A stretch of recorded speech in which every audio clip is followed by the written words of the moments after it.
Les gars, j'espère que vous allez bien. Je vais vous faire une petite vidéo. On vient de retourner à Bogota. J'étais à Cali, pour tous ceux qui ne savent pas.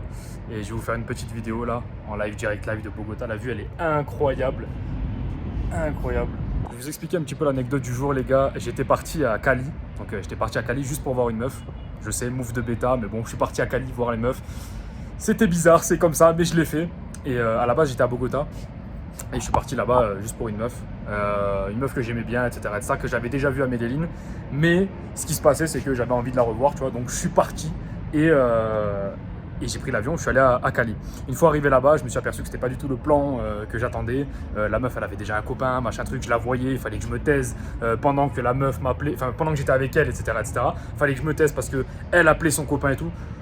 J'ai dit, vas-y, tu sais quoi, numéro 1, c'est trop dangereux parce que les Colombiens, ils sont assez nerveux par rapport à ça et tu peux très bien finir dans un caveau à cause de ça. Et numéro 2, je me suis dit, bon, tu sais quoi, je vais pas commencer à faire de dingueries, je vais tout arrêter et je vais me casser.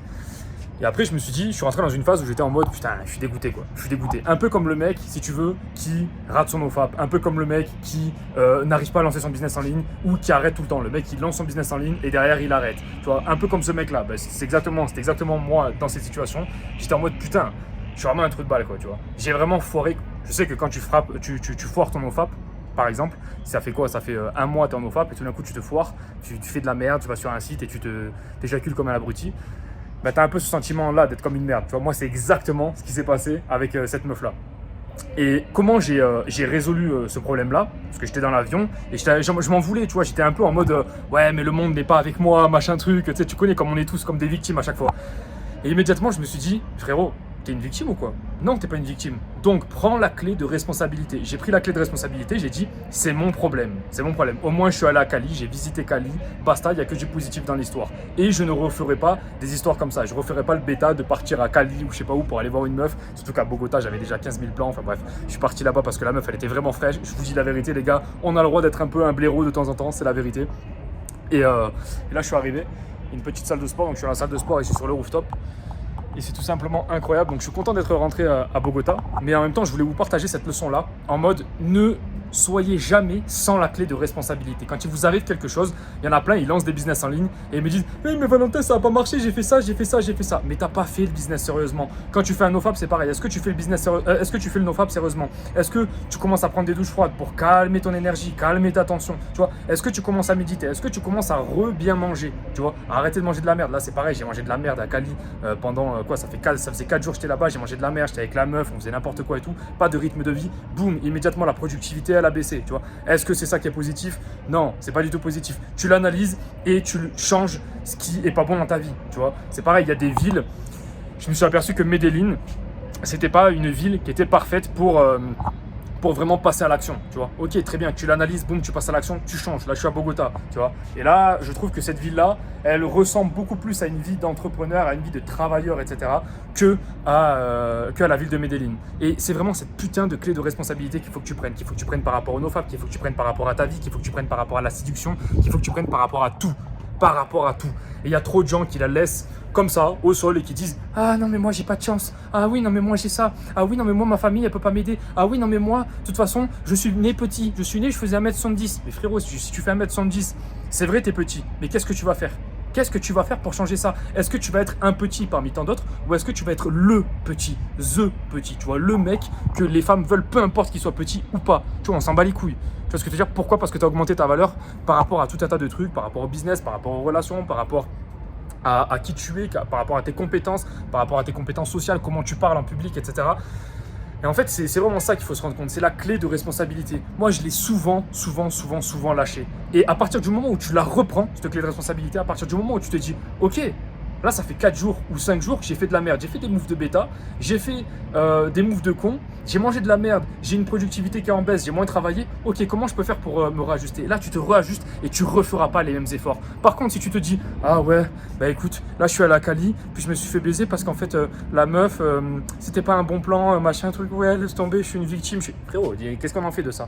On va nulle part avec ça, tu vois. Donc, on oublie les actions de victime, on oublie tous ces discours-là. De toute façon, ça sert à rien. C'est bien, tu peux chialer 2 minutes, ça va rien changer à ta situation. Tu vois ce que je veux te dire? Là, Je suis parti, j'ai pris un Airbnb pendant 5 jours. Qu'est-ce qui s'est passé? J'ai perdu un peu d'argent, le billet, le machin. Bon, de toute façon, j'ai vu la meuf et il s'est passé ce qui s'est passé. Mais ce que je veux te dire, c'est que c'était pas la situation dans laquelle je voulais faire. Je voulais derrière l'amener dans un meilleur endroit, etc., etc.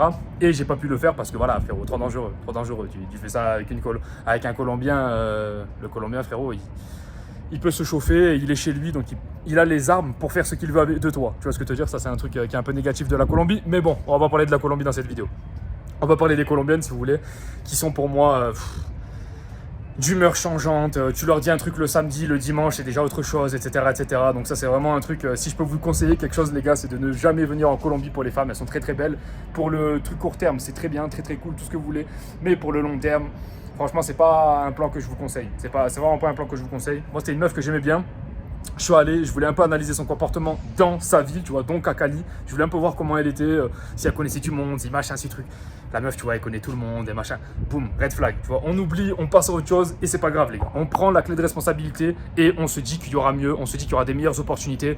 Et c'est pareil en business, c'est pareil en business. Il y en a, ils lancent un business. Oui, mais Valentin, ça va pas marcher. Mais t'as fait quoi pour que ça marche? T'as travaillé quoi? T'as travaillé plus que la moyenne? T'as fait quoi? T'as adapté tes situations? Qu'est-ce que t'as fait? D'ailleurs, frérot, j'ai 3 places là pour un coaching. YouTube, automatisation. Frérot, si tu veux gagner ta vie en 2025, ça va être YouTube automatisation. Tu n'as pas le choix, c'est le meilleur business en ligne. De toute façon, quand tu lances une chaîne, elle marche pendant 5 ans. Qu'est-ce que tu attends pour prendre ta place? Premier lien en description et enfin commencer à gagner ta vie sur Internet. Qu'est-ce que tu attends, frérot? Qu'est-ce que tu attends? Franchement, c'est le plan que tu dois mettre en place rapidement. Une fois que tu as ça, derrière, tu peux bouger. Tu vois, par exemple, là, si j'étais bloqué à Cali où j'avais pas d'argent ou je sais pas, je travaillais à Cali, bah, frérot, j'aurais pas pu bouger de Cali. Là, boum, je suis revenu à Bogota. Demain, je suis peut-être au Pérou. Après-demain, je suis au Venezuela. Après-demain, je suis aux États-Unis.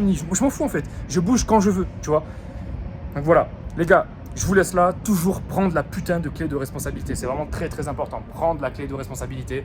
Et à partir du moment où vous avez compris ce petit truc qui peut changer votre vie, vous allez tout changer. Vous allez tout changer. Pourquoi? Parce que plus jamais, ça sera la faute de quelqu'un d'autre. Plus jamais, ça sera « Oh oui, mais attends, t'as pas compris parce qu'en fait, moi, je suis né dans la mauvaise famille. Et puis, mon frère, il est pas gentil avec moi. » Et puis, on s'en fout. On s'en fout. Tu prends la clé de responsabilité et tu changes au quotidien. T'es trop gros, tu changes ton alimentation. T'as pas assez d'argent, tu commences à te mettre à travailler et tu travailles plus que les autres. Tu vois?